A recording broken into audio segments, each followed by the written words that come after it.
Hello guys, welcome back to our channel CS weekend vibes. Thumbnail చూసి ఈ పాటికి మీకు అర్థమైపోయి ఉంటుంది ఈ వీడియో ఏంటనేది. సో రీసెంట్గా మేము మలేషియా విజిట్ చేసాం. ఈ వీడియోలో ఇండియా టు మలేషియా మా జర్నీ ఎలా ఉండింది, ఇంటర్నేషనల్ ట్రావెల్ చేసే వాళ్ళకి ఇమిగ్రేషన్ ఎలా జరుగుతుంది, అండ్ సిమ్ కార్డ్ ఎలా బుక్ చేసుకోవాలి, food and transportation each and everything డీటెయిల్గా ఎక్స్ప్లెయిన్ చేస్తాం. స్కిప్ చేయకుండా చూసేయండి. ఇమిగ్రేషన్ గురించి ఎక్స్ప్లెయిన్ చేసే ముందు ఫస్ట్ మనం ఫ్లైట్ ఎక్కాలంటే ప్రాసెస్ ఏముంటుందో ఎక్స్ప్లెయిన్ చేస్తాను, చూసేయండి. ఎయిర్పోర్ట్లోకి ఎంటర్ అయ్యే ముందు ఎంట్రన్స్లో మనకు పోలీస్ చెకింగ్ ఉంటుంది. ఇక్కడ మన పాస్పోర్ట్ అండ్ టికెట్స్ చెక్ చేస్తారు. పాస్పోర్ట్ అండ్ టికెట్స్లో సేమ్ నేమ్ ఉండేటట్టు టికెట్స్ బుక్ చేసుకోండి. ఎంటర్ అవ్వగానే మనకు ప్రతి ఎయిర్లైన్స్కి సంబంధించిన కౌంటర్స్ ఉంటాయన్నమాట. సపోజ్ ఇండిగో ఫ్లైట్ అయితే ఇండిగో ఎయిర్లైన్స్ కౌంటర్స్ ఉంటాయి, ఎయిర్ ఏషియా అయితే ఎయిర్ ఏషియా ఎయిర్లైన్స్ కౌంటర్స్ ఉంటాయన్నమాట. అక్కడికి వెళ్ళి మనం బోర్డింగ్ పాస్ తీసుకోవాలి. కొన్ని ఎయిర్పోర్ట్స్లో మనం సెల్ఫ్గా చెక్ ఇన్ అయిపోయి బోర్డింగ్ పాస్ తీసుకోవచ్చు. మేము వెళ్తుంది వైజాగ్ టు మలేషియా కాబట్టి వైజాగ్లో అయితే మనకు ఇలాంటి కౌంటర్స్లో మనకు బోర్డింగ్ పాస్ అయితే ప్రొవైడ్ చేస్తారు. ఇక్కడ మన పాస్పోర్ట్ చెక్ చేసి మన టికెట్స్ తీసుకొని బోర్డింగ్ పాస్ అయితే ఇస్తారనమాట.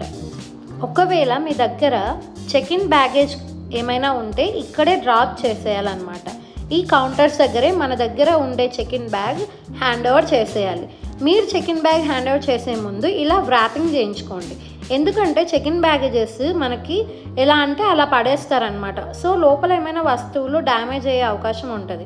సో అలాంటప్పుడు మీరు ఇలా వ్రాపింగ్ చేయించుకోవడం వల్ల సేఫ్గా వస్తాయన్నమాట. దీనికైతే అమౌంట్ ఛార్జ్ చేస్తున్నారు.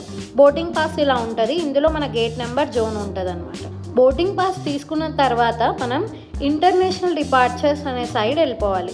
ఇక్కడ మనకి ప్రతి చోట ఇలాంటి సిస్టమ్స్ ఉంటాయన్నమాట. ఇందులో మనకు ఏ ఫ్లైట్ ఎక్కడ ఉంది అనేది డిస్ప్లే చేస్తూ ఉంటారు. నెక్స్ట్ మనం ఇమిగ్రేషన్ అని చూపిస్తుంది కదా ఆ యారో మార్క్, అలా ఆ ఇండికేషన్ సైడ్ వెళ్ళిపోవాలన్నమాట. బోర్డింగ్ పాస్ తీసుకున్నాక మనకు ఇమిగ్రేషన్ అనేది జరుగుతుంది. తర్వాత మనకు అక్కడే baggage checking and security checking మొత్తం అన్నీ జరుగుతాయి అన్నమాట. ఈ బ్యాగేజ్ చెకింగ్లో మన దగ్గర ఉన్న ఎలక్ట్రానిక్ వస్తువులన్నీ ఒక ట్రేలో పెట్టేయాలి. అవి స్కాన్ అయ్యి వస్తాయి, ప్లస్ మనల్ని కూడా స్కాన్ చేస్తారు. అండ్ మన బ్యాగేజ్లో ఎలాంటి రెస్ట్రిక్టెడ్ ఐటమ్స్ ఉండకూడదు. ఇక్కడ చూపించేవన్నీ రెస్ట్రిక్టెడ్ ఐటమ్స్ అనమాట. ఇలా మొత్తం ఇమిగ్రేషన్ బ్యాగేజ్ చెకింగ్ అయిపోయిన తర్వాత మనకు ఒక వెయిటింగ్ హాల్ అయితే ఉంటుంది. ఇక్కడికి వచ్చి మనం వెయిట్ చేయాలి. తర్వాత వాళ్ళు జోన్ వైజ్ పిలుస్తారు, వెళ్ళి ఫ్లైట్ ఎక్కేయడమే. నెక్స్ట్ అయితే మనం ఇమిగ్రేషన్ గురించి మాట్లాడుకుందాం. ఇంటర్నేషనల్గా ట్రావెల్ చేయాలంటే మనకు ఇమిగ్రేషన్ అనే ప్రాసెస్ ఒకటి ఉంటుంది అనమాట. ఇమిగ్రేషన్ అంటే ఏంటంటే మనం ఇంటర్నేషనల్గా ట్రావెల్ చేసేటప్పుడు కొన్ని డాక్యుమెంట్స్ అయితే వెరిఫై చేస్తారు. దీన్నే ఇమిగ్రేషన్ అంటారు. ఇందులో మన visa, original passport and confirmed hotel bookings ఇలా కొన్ని చెక్ చేస్తారనమాట. ప్రజెంట్ మేము వెళ్తుంది మలేషియా కాబట్టి మలేషియాలో ప్రజెంట్ వీసా అయితే లేదు, వీసా ఫ్రీ చేశారు. దాని ప్లేస్లో ఎండాక్ అనే రిజిస్ట్రేషన్ ఫామ్ పెట్టారనమాట. మా మలేషియన్ ఇమిగ్రేషన్లో మాకు ఏమడిగారంటే ఒరిజినల్ పాస్పోర్ట్, ఎండాక్ form, return flight tickets, confirmed hotel bookings అయితే అడిగారు. ఎండాక్ ఫామ్ అని చెప్పాం కదా, ఇది ఫిల్ చేయడానికి కొన్ని కండిషన్స్ అయితే ఉన్నాయన్నమాట. మన పాస్పోర్ట్ మినిమం 6 months వ్యాలిడిటీ ఉండాలి. ఈ ఎండాక్ ఫామ్ ఎలా ఫిల్ చేయాలో డీటెయిల్గా చెప్తాను చూడండి. డిస్క్రిప్షన్లో లింక్ ఉంటుంది. ఓపెన్ చేయగానే ఇలా ఒక పేజ్ అయితే ఓపెన్ అవుతుంది. ఇక్కడ మనం మన బేసిక్ పర్సనల్ ఇన్ఫర్మేషన్ అయితే ఇవ్వాలి. ఫస్ట్ మన name and passport number, date of birth and nationality, date of passport expiry, email address, confirm email address and country code 91 అని ఇచ్చేస్తాం, మొబైల్ నెంబర్. నెక్స్ట్ మన ట్రావెల్ ఇన్ఫర్మేషన్ ఇవ్వాలి. ఈ ఫామ్ మనం వెళ్తున్న డేట్కి 3 days ముందు మాత్రమే ఫిల్ చేయాలన్నమాట. డేట్ ఆఫ్ అరైవల్ మనం ఏ డేట్ని వెళ్తున్నామో ఆ డేట్ వేయాలి. డేట్ ఆఫ్ డిపార్చర్ మనం ఏ డేట్లో మలేషియా నుంచి రిటర్న్ అవుతామో ఆ డేట్ వేయాలి. అండ్ అకామిడేషన్ ఆఫ్ స్టే, అక్కడెక్కడ స్టే చేస్తున్నామంటే హోటల్ అని ఇవ్వండి. అండ్ స్టేట్ అడిగితే సెలంగోర్ అనే స్టేట్ ఇవ్వండి మీరు కొల్లంపూర్లో ల్యాండ్ అవుతుంటే. నెక్స్ట్ పోస్ట్ కోడ్ మన హోటల్ అడ్రస్లో ఉంటుంది, అక్కడ మెన్షన్ చేయండి. సిటీ కొల్లంపూర్ అని ఇచ్చేస్తారు. ఇది బేసిక్గా ఈ ఫామ్ ఫిల్ చేసేది. ఫామ్ ఫిల్ చేయగానే మన మెయిల్కి కన్ఫర్మేషన్ లెటర్ వస్తుంది. దాన్ని జిరాక్స్ తీసుకొని వెళ్తే ఇమిగ్రేషన్ చూపిస్తే సరిపోతుంది అనమాట. ఇమిగ్రేషన్ అయిపోయిన తర్వాత మనకి ఇలా వెయిటింగ్ హాల్స్ ఉంటాయి. ఇక్కడ వెయిట్ చేయొచ్చు మన ఫ్లైట్ వచ్చేంత వరకు. మేమైతే ఫుడ్ తినేసి రాలేదన్నమాట. సో ఇక్కడే ఫుడ్ తిన్నాం. మనకు వైజాగ్లో ఫుడ్ ఆప్షన్స్ చాలా తక్కువ ఉన్నాయి ఎయిర్పోర్ట్లో. ఓన్లీ ఒకటే ఒక షాప్ ఉంది అండ్ కాస్ట్ కూడా చాలా హెవీగా ఉన్నాయి. ఇక్కడ లోపల డ్యూటీ ఫ్రీ షాప్స్ కూడా ఉన్నాయన్నమాట. ఈ ఫుడ్ స్టాల్లో అయితే మనకి రైస్ ఐటమ్స్ కూడా చాలా తక్కువ ఉన్నాయి అండ్ ఆల్రెడీ కుక్ చేసి పెట్టినవే ఉన్నాయన్నమాట. మనం ప్రీ హీట్ చేసి ఇచ్చేస్తున్నారు. మేమైతే వెజ్ బిర్యానీ తీసుకున్నాం. టేస్ట్ బాగానే ఉంది కానీ కాస్ట్ అయితే చాలా ఎక్కువ ఉంది. అండ్ తిన్న తర్వాత మీకు షాపింగ్ ఇంట్రెస్ట్ ఉంటే షాపింగ్ చేసుకోవచ్చు. ఇక్కడ ఓన్లీ 2-3 షాప్స్ ఉన్నాయి అంతే, షాపింగ్ కూడా ఎక్కువ లేవు. అండ్ ఇక్కడ వాటర్ కాస్ట్ అయితే టూ ఎక్స్పెన్సివ్ అనమాట. 600 ml అలాగా మనకి 80 రూపీస్ అలా ఉంది. సో అంత ఖర్చు ఎందుకు అనుకుంటే ఇట్లా వాటర్స్ కూడా ఉంటాయన్నమాట, ప్యూరిఫైయర్స్. సో అక్కడ వాటర్ తాగేయడం బెటర్. నెక్స్ట్ అయితే ఫ్లైట్ జర్నీ పడని వాళ్ళు ఇలా ట్యాబ్లెట్స్ వేసుకోవడం బెటర్. ఇంతలోపే మా ఫ్లైట్ అయితే వచ్చేసింది. సో మనకు ఫ్లైట్ రాగానే జోన్ వైజ్ మనల్ని పిలుస్తారనమాట. మనకు గేట్ నెంబర్ బోర్డింగ్ పాస్లో ఇచ్చింటారు కదా, ఆ బోర్డింగ్ పాస్లో గేట్ నెంబర్ బట్టి మనం వెళ్ళిపోవాలి. ఆ గేట్ దగ్గరికి వెళ్ళగానే మనల్ని జోన్ వైజ్గా ఫ్లైట్లోకి అలౌ చేస్తారనమాట.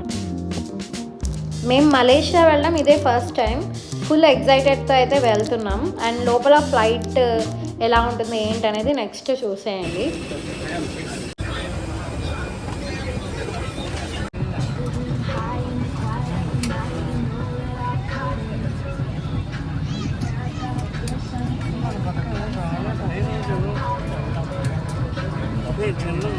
Ready for departure.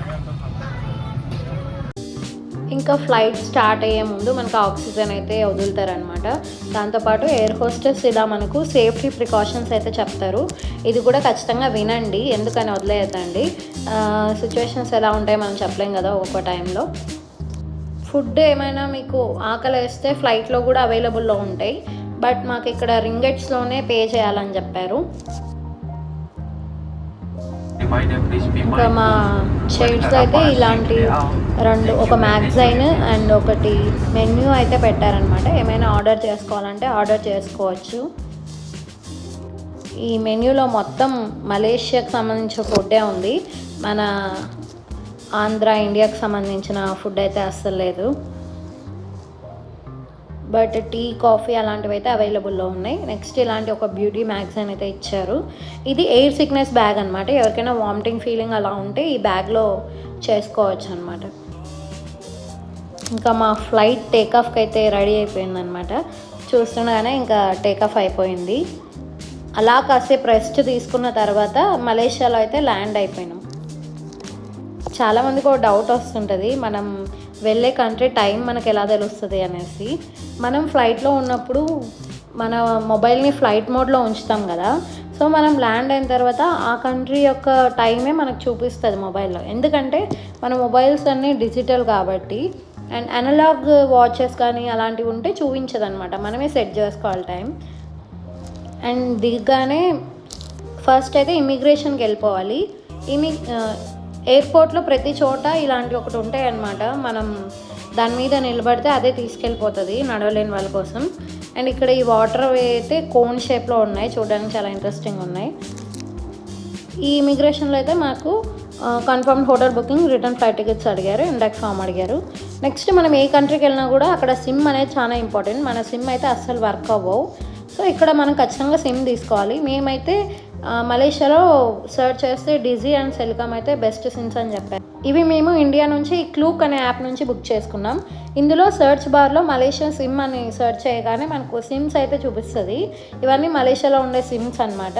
సో మేమైతే హై స్పీడ్ డిజీ అనేది తీసుకున్నాము. ఇక్కడ మనం బేసిక్గా ప్యాకేజ్ ఆప్షన్స్ అన్ని సెలెక్ట్ చేసుకోవాలి. పికప్ కొల్లంపూర్ ఇంటర్నేషనల్ ఎయిర్పోర్ట్ 2 అని సెలెక్ట్ చేసుకోవాలి. 30 days వ్యాలిడిటీ ఉంటుంది సిమ్. అండ్ 40 GB 60 GB ఇలా అవైలబుల్లో ఉంటాయి. అన్నీ సెలెక్ట్ చేసుకున్న తర్వాత బుక్ నా అని కొట్టగానే మనకు అమౌంట్ చూపించేస్తుంది. నెక్స్ట్ మనం ఇది కార్డు ద్వారానే పే చేయగలం అనమాట. మన కార్డు కూడా ఇంటర్నేషనల్ యాక్సెసిబుల్ ఉండాలి. అండ్ ఇక్కడ ఏ డేట్లో తీసుకుంటాం అనుకుంటున్నామో ఆ డేట్ కరెక్ట్గా మెన్షన్ చేయండి. నెక్స్ట్ మన కార్డు ద్వారా పేమెంట్ చేయగానే మన ఈమెయిల్కి ఒక వోచర్ అనేది వస్తుంది. ఆ వోచర్లోనే మనకు అడ్రస్ కూడా మెన్షన్ చేసి ఉంటారు. సో మనం ల్యాండ్ అవ్వగానే ఆ అడ్రస్కి వెళ్తే మనకు సిమ్ ఇచ్చేస్తారనమాట, ఓచర్ ఇచ్చేస్తే వాళ్ళకి.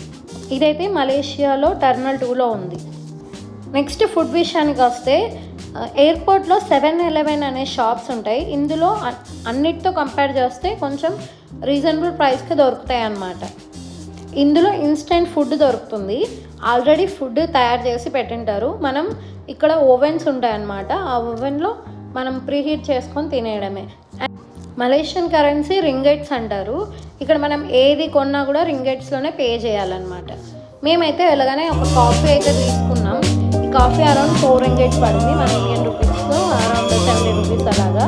సో ఇందులో అయితే ఒక పౌడర్ ఇచ్చారు. ఈ పౌడర్ని మనం గ్లాస్లో వేసుకొని ఇక్కడ హాట్ వాటర్ ఉంటాయి అన్నమాట. ఆ హాట్ వాటర్ని వేసుకొని తాగేయాలి. ఇదైతే అస్సలు బాగాలేదు, వరస్ట్గా ఉంది అసలు. ఏదో వేడి నీళ్ళు తాగినట్టే ఉంది, కాఫీ లాగైతే అస్సలు లేదు. కానీ బయట కంపేర్ చేస్తే కాస్ట్ తక్కువ అంటారు, కానీ టేస్ట్ అయితే అస్సలు బాగాలేదన్నమాట. ఈ కాఫీ లాంటివి కాకుండా బిస్కెట్స్ అలాంటివి అయితే తక్కువే ఉన్నాయి ప్రైస్. అండ్ ఇక్కడ సిట్టింగ్ ఏరియా కూడా ఉందన్నమాట. బయట వ్యూ చూస్తూ బాగా ఎంజాయ్ చేయొచ్చు ఫుడ్. అండ్ మేము వెళ్ళింది ఎర్లీ మార్నింగ్. మా ఇమిగ్రేషన్ అంతా కంప్లీట్ చేసుకునేసరికి 6 అలా అయిందనమాట టైము. సో ఇంకా కాఫీ తాగుదామని కాఫీ తీసేసుకున్నాం. నెక్స్ట్ ఇంక కాఫీ బాగాలేదని చెప్పి ఏదైనా తిందామనేసి వేరే ట్రై చేసామన్నమాట. ఏవి దొరకలేదు.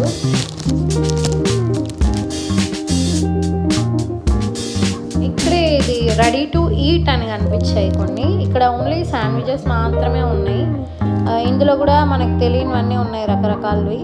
మనకు తెలిసింది ఓన్లీ ఎగ్ అని కనిపించింది. ఇది ఎగ్ అండ్ మయో అంట. ఇదైతే ఒకటి తీసేసుకున్నాం.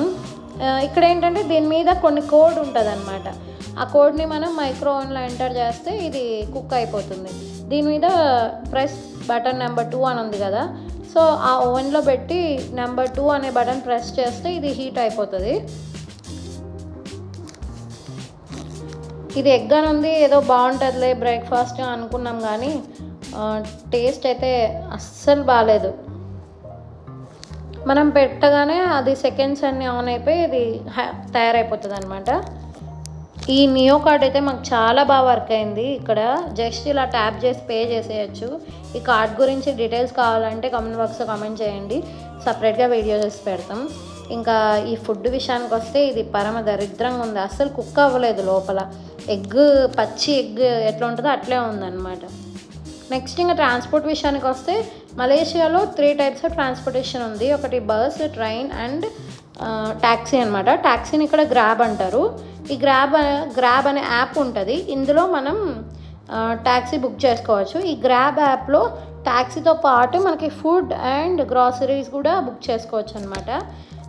మేము ఎయిర్పోర్ట్ నుంచి గ్రాబ్ ద్వారానే వెళ్ళినాం అనమాట. ఎందుకంటే మా దగ్గర లగేజ్ ఉంది, ప్లస్ 2 పీపుల్ ఉన్నాం కాబట్టి ఇది వర్తబుల్ అనిపించింది. బస్ అయితే ఎయిర్పోర్ట్ నుంచి సిటీ సెంటర్కి మనకి 16 రింగెట్స్లోనే వచ్చేస్తుంది. బస్ ఇంకా బెటర్ ఆప్షన్. ట్రైన్ అయితే చాలా ఎక్స్పెన్సివ్. ట్రైన్ బదులు గ్రాబే బెటర్ అనమాట. సో మీరు ఏది చూస్ చేసుకుంటారనేది మీ చాయిస్. మేమైతే ఫస్ట్ డే కాబట్టి మేము గ్రాబే బుక్ చేసుకున్నాం. నెక్స్ట్ ఇంకా ఫుడ్ ఆకలేస్తుంది అనేసి మలేషియాలో లిటిల్ ఇండియా అని ఉంటుంది. ఇక్కడ ఎంటీఆర్ అనే రెస్టారెంట్కి అయితే వెళ్ళిపోయినాము. ఇందులో అయితే మేము చిత్రాన్నం and lemon rice and dosa అయితే తీసుకున్నాం. దీంతో పాటు సాంబార్ వడ తీసుకున్నాం. అండ్ దీంతో పాటు ఒక టీ తీసుకున్నాం. వీటికి మొత్తం కాస్ట్ అయితే మాకు అరౌండ్ 1000 రూపీస్ అయింది. టూ ఎక్స్పెన్సివ్ అనమాట. సో ప్రతిరోజు ఇలా తినాలంటే చాలా కాస్ట్ అయిపోతుంది కదా. అందుకే మేము మలేషియాలో అయితే అపార్ట్మెంట్ బుక్ చేసుకున్నాం అనమాట. సో ఇందులో మాకు కిచెన్ వచ్చింటుంది. తిన్న తర్వాత గ్రాసరీస్ తీసుకుందాం కొన్ని కుక్ చేసుకోవడానికి అనేసి ఈ లిటిల్ ఇండియాలోనే సర్చ్ చేసామన్నమాట. సో ఈ లిటిల్ ఇండియా మొత్తం ఎలా ఉంటుందంటే మన ఇండియా లాగానే ఉంటుంది ఈ ప్లేస్. కొంచెం అన్నీ అవైలబుల్లో ఉంటాయి, ఇక్కడ అన్నీ దొరుకుతాయి. ఇంకా ఇంకోటి ఫన్నీ థింగ్ ఏంటంటే జాతకాలు చెప్పే వాళ్ళు కూడా ఉన్నారనమాట ఈ స్ట్రీట్లో. ఇక్కడ పానీపూరి కూడా దొరుకుతుంది. నెక్స్ట్ అయితే ఈ వాల్యూ బజార్ అనే గ్రాసరీ స్టోర్కి అయితే వెళ్ళిపోయినాం. ఇక్కడ కొన్ని కావాల్సినవన్నీ తీసుకున్నాం. ఇక్కడ ఆయిల్స్ అన్నీ దొరుకుతున్నాయి. ఓన్లీ రైస్ ఒకటి ప్రాబ్లం అనమాట. రైస్ మన ఇండియన్ రైస్ దొరకదు. ఓన్లీ బాస్మతి రైస్ మాత్రమే దొరుకుతుంది. ఇంకా బాస్మతి రైస్ తీసుకున్నాము ప్రస్తుతానికైతే. నెక్స్ట్ మేము వేరే మన ఇండియన్ రైస్ దొరికింది వేరే చోట, అది నెక్స్ట్ వీడియోస్లో చెప్తాము. ఇక్కడ ఇంకా దొరకందంటూ ఏం లేవు, అన్నీ దొరుకుతున్నాయి, ఒక్క రైస్ తప్ప. మొత్తం అన్నీ తీసేసుకున్నాం. అండ్ ఇక్కడ హిమాలయ పేస్ట్ కూడా దొరుకుతుంది. మేము ఆల్రెడీ పేస్ట్ తెచ్చుకున్నాం కానీ అది బాగాలేదు. నెక్స్ట్ అయితే ఇంకా గ్రాబ్ బుక్ చేసేసుకొని హోటల్కి వెళ్ళిపోయినాం. హోటల్ డీటెయిల్స్ అండ్ ఎక్కడ స్టే చేసాం ఏంటి, ఇంకా మలేషియాలో ఏమేం ప్లేసెస్ విజిట్ చేసాం అన్నీ తెలుసుకోవాలంటే మా ఛానల్ని సబ్స్క్రైబ్ చేసుకోండి. ఈ వీడియో మీకు ఇన్ఫర్మేటివ్గా అనిపిస్తే ప్లీజ్ ఒక లైక్ చేయండి, అలాగే మీ ఫ్రెండ్స్కి షేర్ చేయండి. మీకు ఈ వీడియోలో ఏది బాగా నచ్చిందో కామెంట్ బాక్స్లో కామెంట్ చేయండి. Thank you for watching.